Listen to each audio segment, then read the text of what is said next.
What comes to mind when you think of drugs categorized as psychedelics? Most people probably think of concerts and festivals, dead shows, and Woodstock.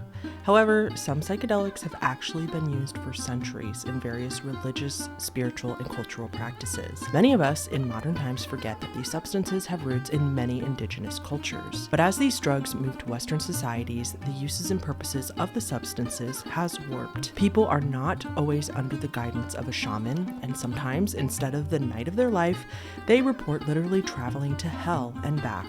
Some suffer long-term mental and emotional effects that never seem to go away, while others say it changed their perception of time, space, the universe, and God forever and for the better. So why do some people have a great experience and why do others report wishing they had never touched it? Today, we're discussing specifically N,N-dimethyltryptamine, also known as DMT. We're going to be talking about all these experiences, including the unbelievable and unexplainable phenomenon of people saying that on this particular drug, they meet specific entities, often described as elves, that they actually are able to interact with.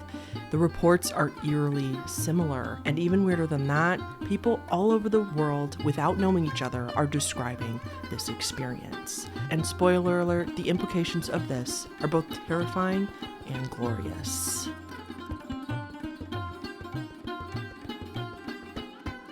Hey humans, it's Hannah. Welcome back to the channel once again. Thank you so much for being here. Today we are talking about the drug DMT, specifically the phenomenon of DMT elves. Before we actually get into the meat and potatoes, I do have a huge caveat / disclaimer for this video that I'm so sorry. I hate intros, but please listen. I really need y'all to listen to this. So first of all, I have to be very careful when talking about this, especially with YouTube and YouTube guidelines.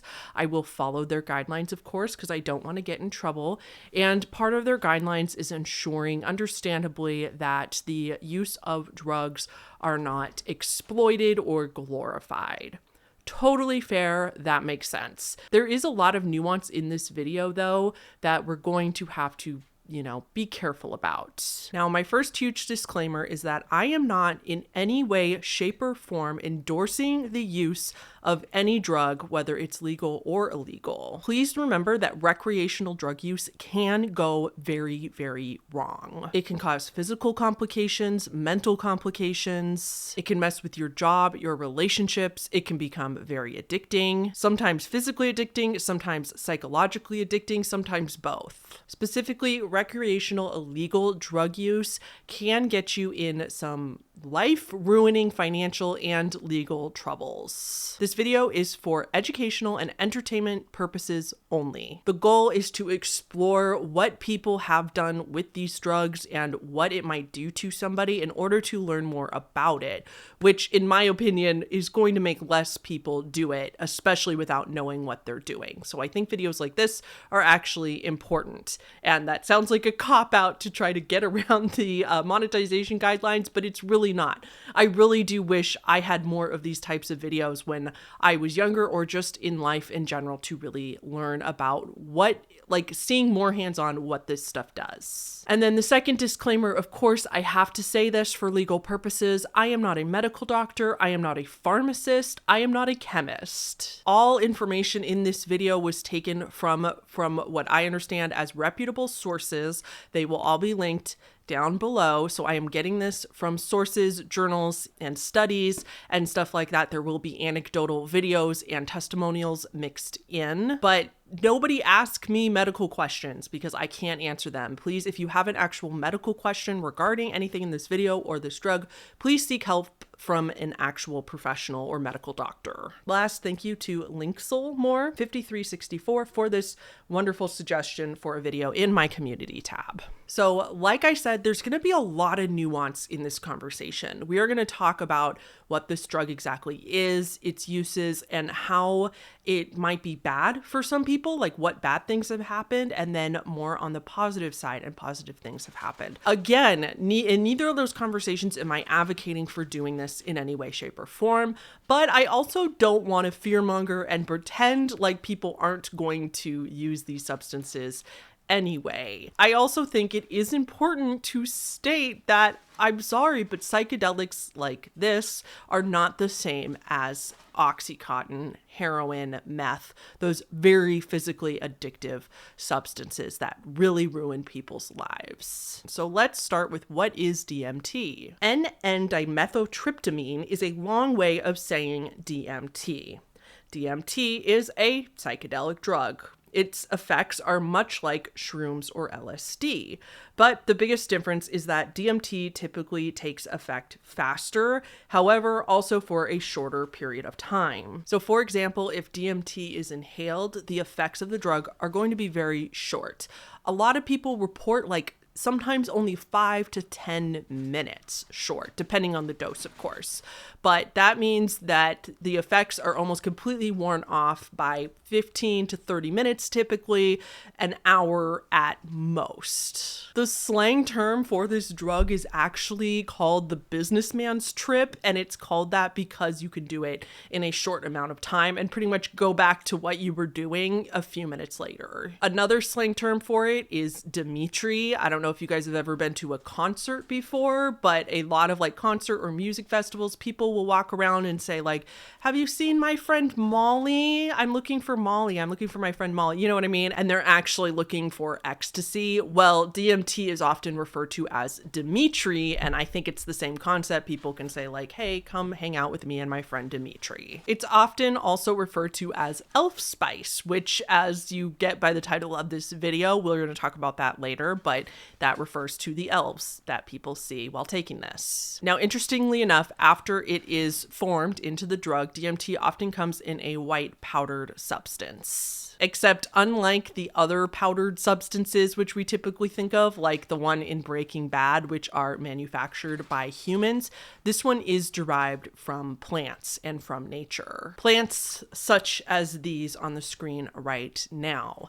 We also actually naturally produce this, from what I've read, inside of our bodies, and animals naturally produce it too. So with all that being said, we're not going to get into the actual science and the molecular structure of the drug and everything like that, because first of all, this is not a science channel, and second of all, I'm pretty sure I wouldn't be able to explain it that well even if I tried. What I will say is that the drug works specifically by interacting with your serotonin receptors, the serotonin receptors in your brain. This interaction with serotonin receptors causes hallucinations, mood shifts, your perception to change, all the symptoms that we are going to get in depth in here in a minute. I would be remiss if I didn't mention the cultural and religious practices that DMT plays a role in. This drug has a very important place in spiritual practices, and certain religions, certain Native American tribes used it a lot. It's very cultural. Now, this video is aimed at the average consumer in Western countries, as the drug has, even though it used to mostly be used in South America, it is now floated up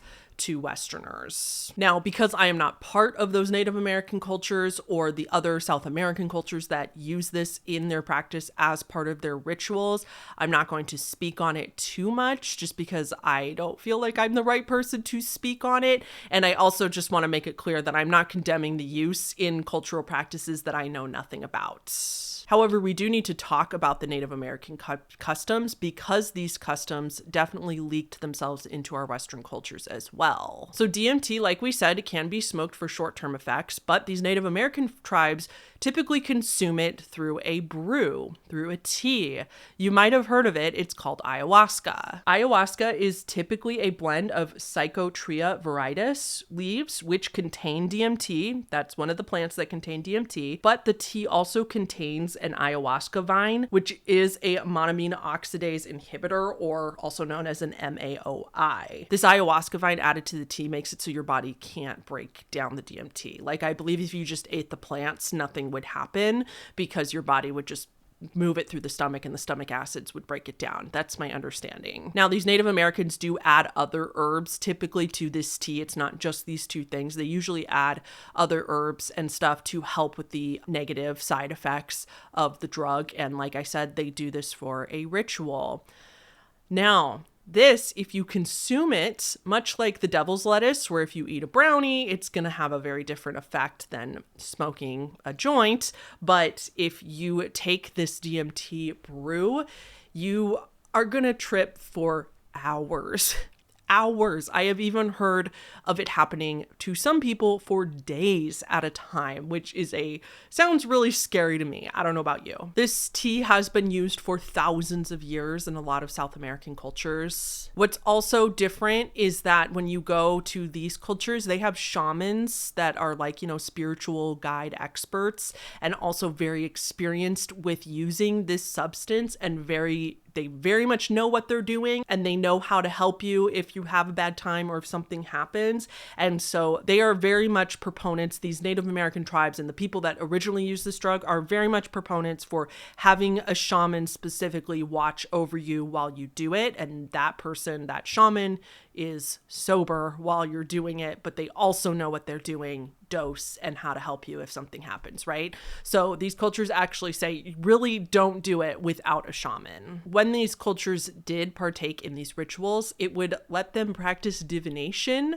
They would do spiritual healing, normal healing, and they just felt like they got closer to their God that way. Now that we kind of know what DMT is and we have some background on it and its history, let's talk about what it does. Just stressing one more time, this is not intended to fearmonger anybody. I don't think that helps anybody in any way ever, but I do need to talk about the bad experiences that people have with this drug before we talk about the good, because again, I want you to see the full picture, and I also don't want to make it seem like I am encouraging anyone to partake. So let's talk about the bad. Let's talk about what DMT does that is not so pleasant. After you take DMT, your pupils will dilate, your heart rate may increase, as well as your blood pressure and your body temperature.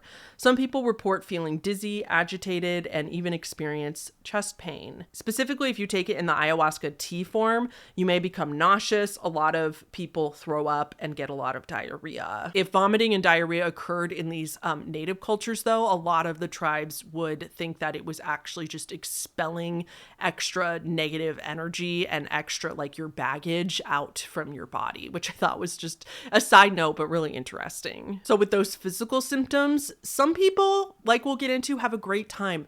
Other people have a terrible experience, and there's not much rhyme or reason to it. However, there's a couple things that might predict if you have a bad experience. For example, if you have very high anxiety levels normally in life, there is a chance that taking the drug will just heighten all your anxieties and make everything seem horrible. You'll feel scared, paranoid, just impending feeling of doom, or even just feel like you're dying or going to die. People in bad trips often feel like the entire thing is a near-death experience. It doesn't sound very pleasant, does it? Now, if you also get the dose wrong and you don't know what you're doing and you don't take the perfectly right amount of dose, or you think it's the right amount, but it's just too much for your particular body, sometimes people can experience really scary things. It is really rare, but on occasion, people can experience seizures, coma, and even like respiratory distress. Probably the scariest risk is that you could develop serotonin syndrome. As we touched on, DMT messes with the serotonin in your brain. It interacts with your serotonin receptors. If you take too high of a dose, or if you're already taking relatively high dose of an SSRI antidepressant in your regular life, your chances of serotonin syndrome with DMT does increase. Serotonin syndrome is exactly what it sounds like. It's when your body accumulates too much serotonin. If this happens, you can get very, very ill. Some people do end up in the hospital, and in rare cases, some people have died from it. However, there is approximately 7,300 cases reported in the US a year of serotonin syndrome, not specifically from DMT, but just serotonin syndrome in general. And of that group, only 100 actually pass away. And there's likely way more instances of serotonin syndrome than those 7,300, but they just aren't reported on. So it is generally very, very rare. Not many people have to worry about it. And also it's very preventable. So what about the addiction aspect of it? DMT is definitely more similar to shrooms or LSD, not things like heroin, oxy, and meth. That means it's not shown to be physically addicting, the way that our bodies will learn to depend on heroin to feel normal if we take it and become addicted to it. So DMT is not known to be addictive in that sense, like the scary addictive we think about with prescription drugs. However, you can build up a tolerance to DMT. So if you take it often or too much, you will find that you'll have to increase the dose as you go, which of course is for a lot of people no bueno. The most likely bad effect somebody's going to have if they go on a bad trip is not fun hallucinations. A lot of people have great hallucinations. Some people, they literally walk into hell and they don't come back till they're out of it. I'm going to read a couple of Reddit testimonies from people who did not have the fun time that they were hoping to have. Tragically Okay Sort of said, okay, so at like 8:40 p.m. April 19th, I'm fairly new to this DMT shit, and answer me this. I just had a real bad trip. Like everything was good at first. TV was given real life and interactive. Things looked like I was in a whole different plane of existence. Room expanded and then it got real quiet, like real quiet, and I feel like I was melting like sand to the TV, and the TV was glitching, and it felt like someone said cut on a movie scene and real life came into view, but it was all wrong. I felt like reality had shut off and it was very off. Felt like I had extra fingers and stuff. Even after I came to focus, I ran upstairs and my mom was feeling weird and the dog didn't move for a cool minute and everything was dark and I thought it could have been a carbon monoxide poisoning, but it felt too fucked up in real life. I felt like the Sandman from Spider-Man. Anyone else ever experienced this before? And then another user named Psychonaut said, bad DMT trip, 10 minutes in hell. Okay, I literally just came out of this, so I'm still a little shaken, but I wanted to get it down as soon as possible so that hopefully it's as clear as it can be. I've done DMT twice now. Both were relatively small doses and involved a nice warm feeling and cool patterns/distortions, nothing much. This time I decided to up the dose, as you do, to about double what I've been having. Felt the pull, closed my eyes, was in a weird distorted room that had some kind of box entity shifting in the corner. I couldn't tell if it was friendly or sinister at first. It was just a mesh of different shapes, patterns, and faces. Then I got an uneasy feeling in my stomach, and then immediately, as if sensing my fear, this weird box entity just exploded into lots of little different demonic entities, like tree roots rapidly expanding everywhere. It was terrifying. So silly me thinking that I can escape this place, open my eyes, and that's when all hell broke loose. I was back in my room, but it wasn't my room. It was an utterly grotesque, distorted, demonic version of my room. I knew all the objects in my room could be so fucking scary. I tried to take a drink of water, and even my water bottle looked like a demon that was jagged and sharp. Wasn't putting it anywhere near my mouth. Slowly my room started closing in on me. All the objects were getting closer and scarier, all with the twisted demonic clown faces that seemed to be openly mocking me and laughing at my fear. The only thing that got me through the experience was holding on to the thought that I'd be back in reality soon and would leave this terrifying place behind. Finally coming down, my back was absolutely drenched in sweat. And as I've said, I'm really shaken up. That place I visited was absolutely terrifying. I felt fine going into the trip, and 10 seconds in, I immediately knew it was a mistake and wanted out. My biggest mistake was opening my eyes. But yeah, definitely hesitant to ever try DMT again now, and also have a lot of questions about the afterlife. If that's what's on the other side, fuck, I'd never want to die. I have honestly never been so afraid in my entire life.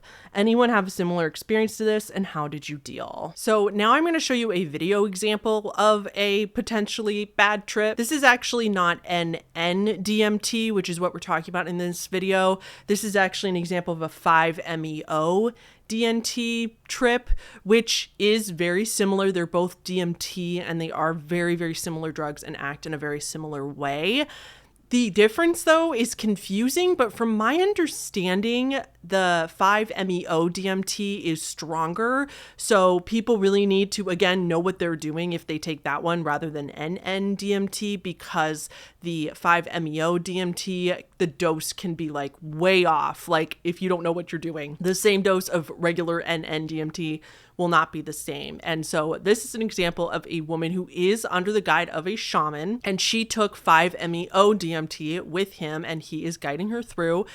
The shaman sees that she stopped breathing at one point though. So he's like pouring water on her and pouring water down her throat. I don't know why, but I guess that gets her to start breathing again. And she starts like kicking her legs at one point and freaking out like she's actually in hell. So let's watch that part of the video. FYI, this video clip is kind of distressing, so it might be disturbing to some viewers.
So don't worry though, it does seem like she had a bad experience, but by the end of the video, she's laughing and she seems to be having a grand old time.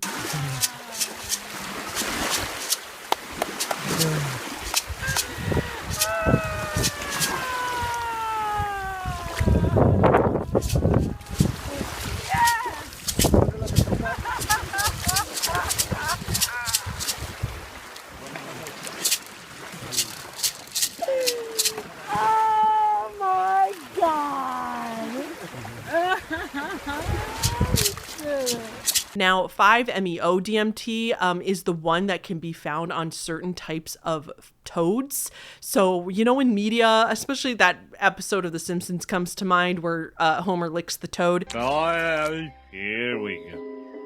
Yeah. Homer?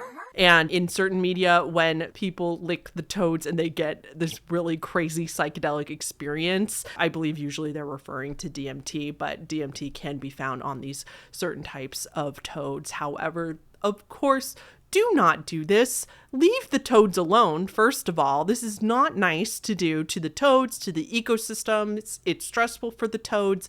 They don't like it. It can probably hurt them. And it's just not good also for the environment, for our like leave the ecosystem alone. Like that's all I'm saying is leave the toads alone. And that woman we just watched obviously didn't get it from that, but just know that that is like often the drug that people are referring to when they say licking toads. Okay, so now that you have a good understanding of how this all can go wrong, we do have to talk about people that have good experiences and what those experiences are, because that includes the DMT elves. That is the main purpose of this video. Again, not encouraging people to take this or trying to glorify it. So what we're talking about here is basically what people are hoping for when they take this drug. They're hoping for very, very interesting visual and audio hallucinations. Many people succeed, and after taking the drug, if they inhale it just a few seconds later, within 5 seconds typically, they will feel a sense of euphoria. And with that sense of euphoria, a lot of people report feeling like they are in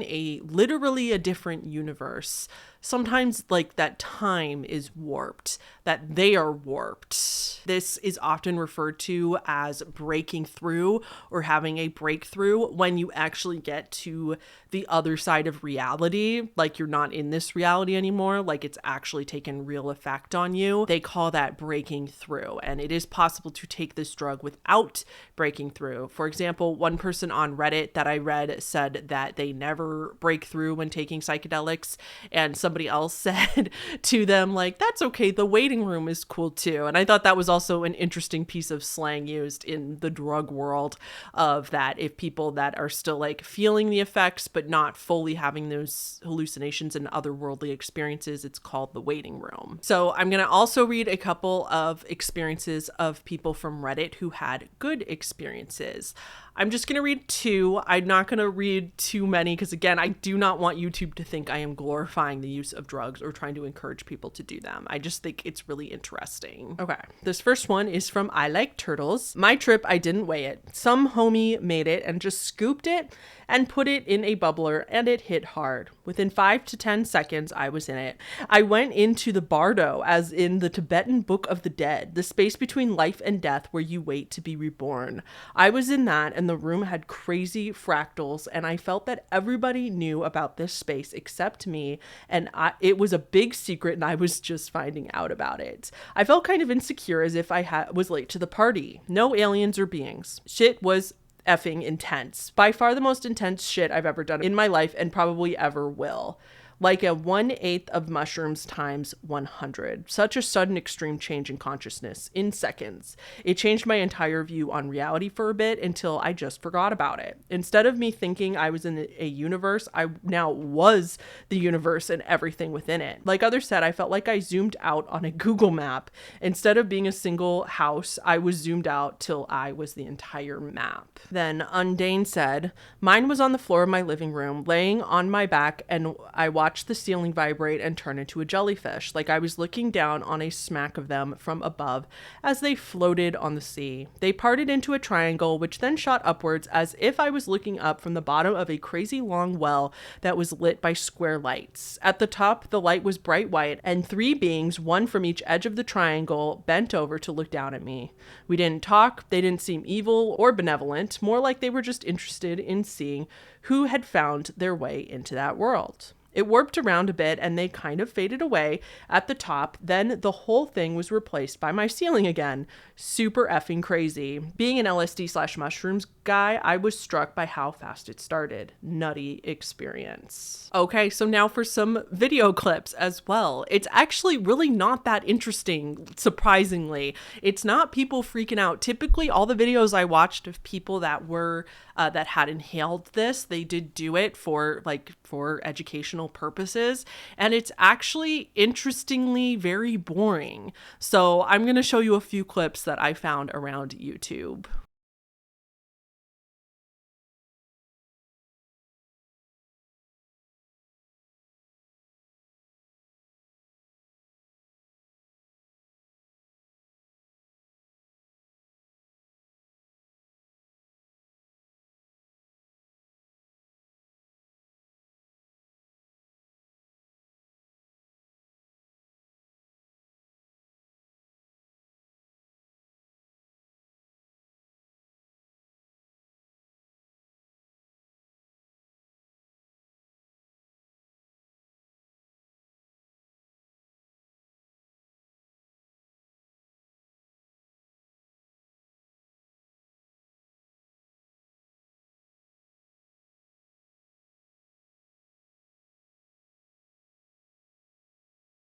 Very warm. Are you okay to stand? You need a hand? That rhymed. You're a very clever boy, Jeffrey.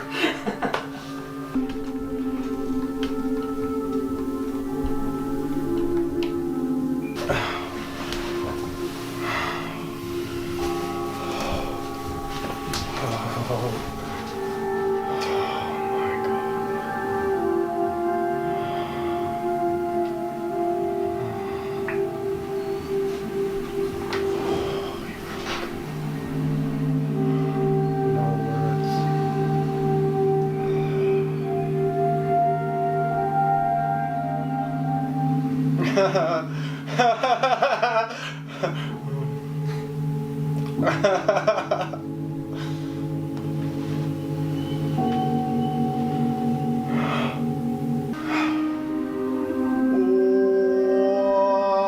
the fuck are you?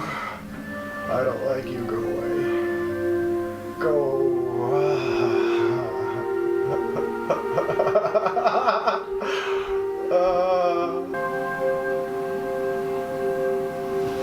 I'm still here, eh? So as you could see by those clips, it's not like, most of the people that don't have a bad time, like that woman we saw earlier on the other type of DMT, most people just chill. They really just lay there. And all of this stuff that they say they're experiencing is just something they see closing their eyes. It's not like they are walking around or getting on the streets and screaming or, ripping their clothes off or anything like that. I think we kind of think of that as drugs altogether, when really that is more of the meth type drugs and those other really scary drugs. Whereas I think these psychedelics, you don't really do much. You just kind of lay there. Now, I'm also going to include an AI generated video of what a DMT trip might look like or be perceived by someone who has taken it. Now, mind you, everybody who has actually taken this drug says that there's no way to actually describe it, and that those videos don't like, quote, do it justice. Like, it's not that they're completely inaccurate. It's just that there's no way to accurately describe what they see. And so these videos are kind of just like very much just a little bit so you can see a little bit of what it is. So I'm going to play part of one of those videos. And that's, like I said, an AI generated version based on what AI would think this would look like.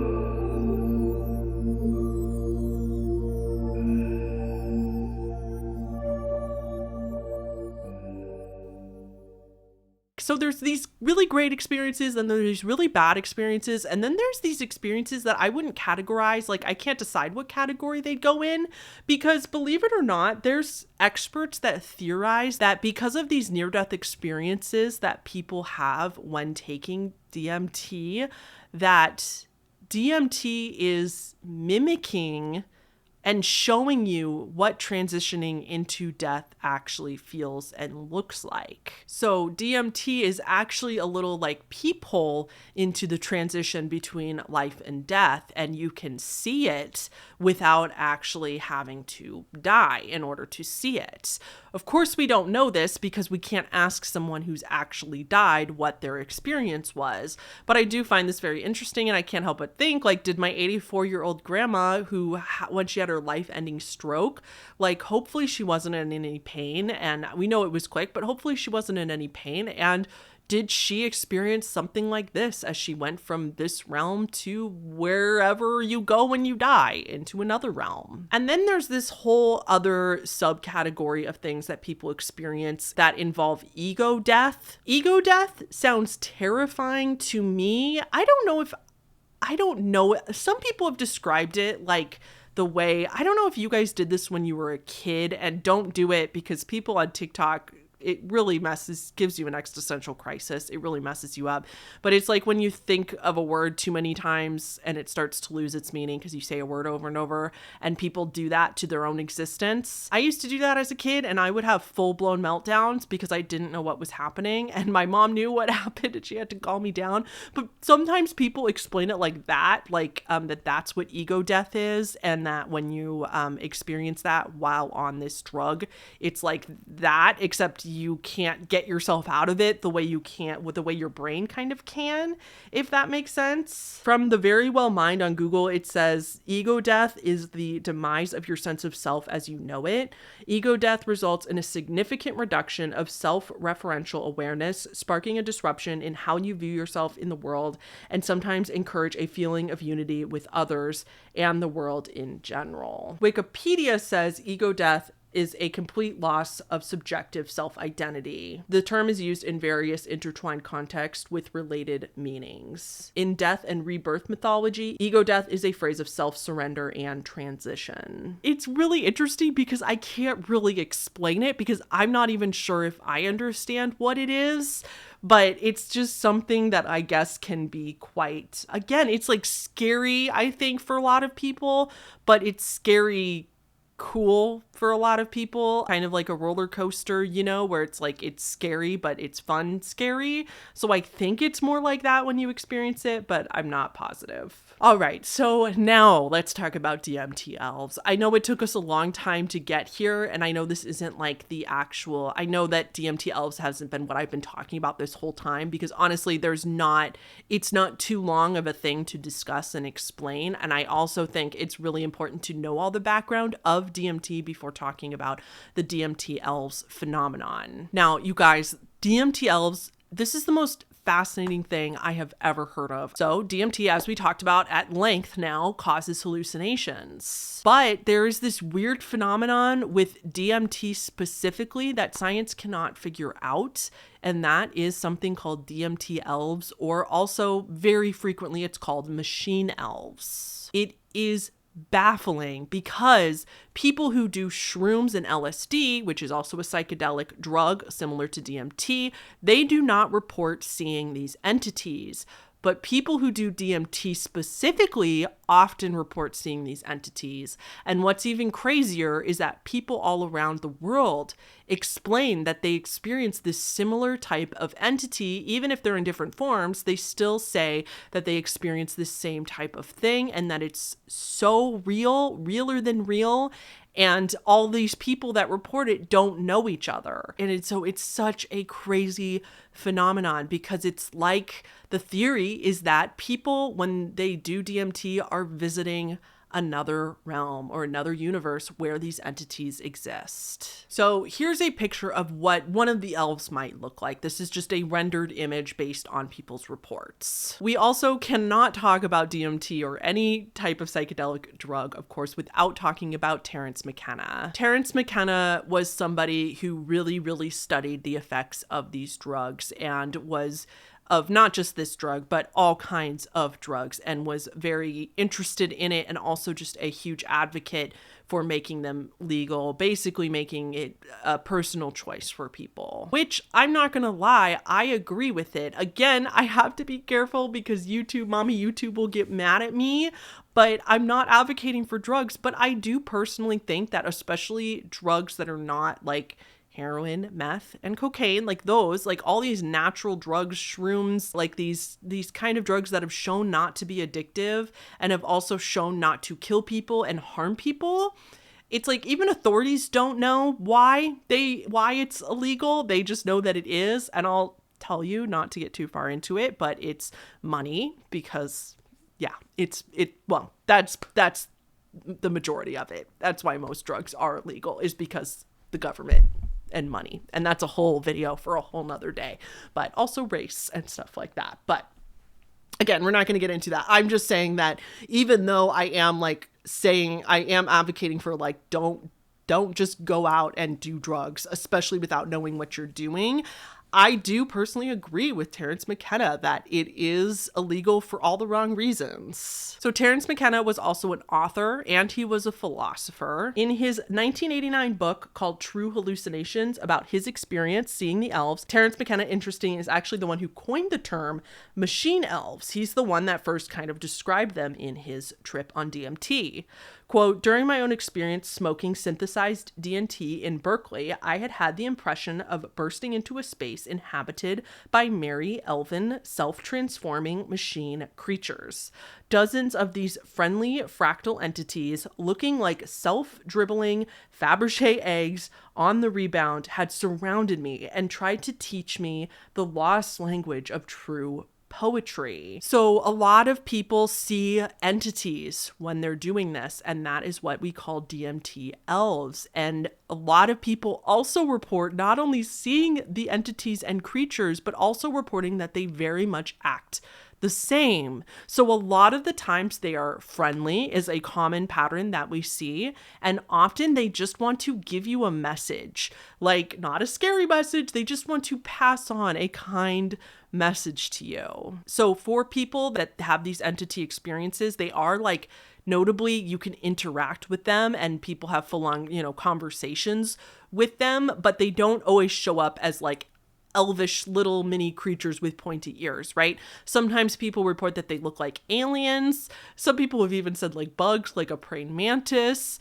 Some people have even reported that they look like a jester or kind of clown-like. Some people have reported demons. I would imagine that's more on people that go to hell rather than heaven on their DMT trip. And so because of this common report from people, in spite of not knowing each other, like that begs the question, is this DMT somehow a portal to another world, to a spiritual realm? Is this somehow the key to seeing other universes and timelines? Is this a supernatural occurrence? So instead of a portal to another world or another time being in, say a shed or something like that, like it's not some physical portal that somebody can access if they go to the right place, but rather the portal is through taking DMT. So that is the portal through to a universe that our brains, our animal brains, cannot comprehend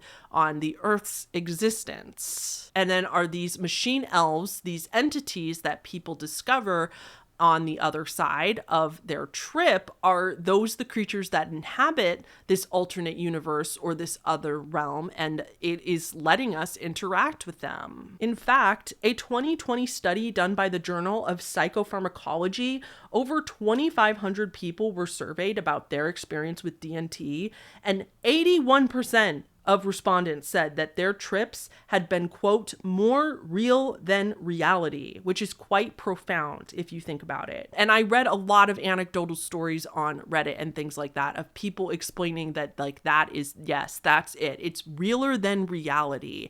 And it often changes people who were atheists before into more agnostic. It often makes people doubt the way the universe works. Some people say that they honestly, like they do have a spiritual experience with God, and they now know after taking it that there's so much more out there that we don't see, and God just doesn't want us to see it. I'm not agreeing or disagreeing with this. I'm just saying what people have reported. And all of these people, what they have in common is that it's like most of them are sure, like they don't attribute it to their own mind playing tricks on them or having these hallucinations. Like even after it's all over, they are sure about what they experienced, and they are positive that it was real and it changed their mind about the afterlife, about religion, about everything. That, combined with the fact that people all over the world have similar reports when they're unrelated to each other, does make me pause. I'm not gonna lie. So in conclusion, that might be one of the most fascinating topics that I have literally never heard of before doing research for this video. I think it's interesting that we can learn a lot from people's experiences without actually doing it ourselves. So that's going to be it for the machine elves, you guys. I would please comment down below and let me know what you think. Let me know if you do think this could be supernatural. Let me know if, honestly, I want to know for people that have, I'm not saying go do it, but if you already have in the past, please let me know your experiences. Share your thoughts. Let me know if you think that this is literally just a drug making us hallucinate and it's not deeper than that. I would also be curious to know why you think that as well. So thank you guys so much for watching. Please like the video to help the channel. Hey, I have a Patreon if you guys are interested. If you want to do Netflix parties with me, early access over there, there's all kinds of stuff over there. there. That link will be down below, as well as the second channel, which is the Horrible Stories. We're going to be posting on that a lot more, and a lot of people have been enjoying that. It's kind of like my podcast. I read your personal scary stories. Okay, thank you guys so much to my patrons on the screen right now, and I will see you in the next one.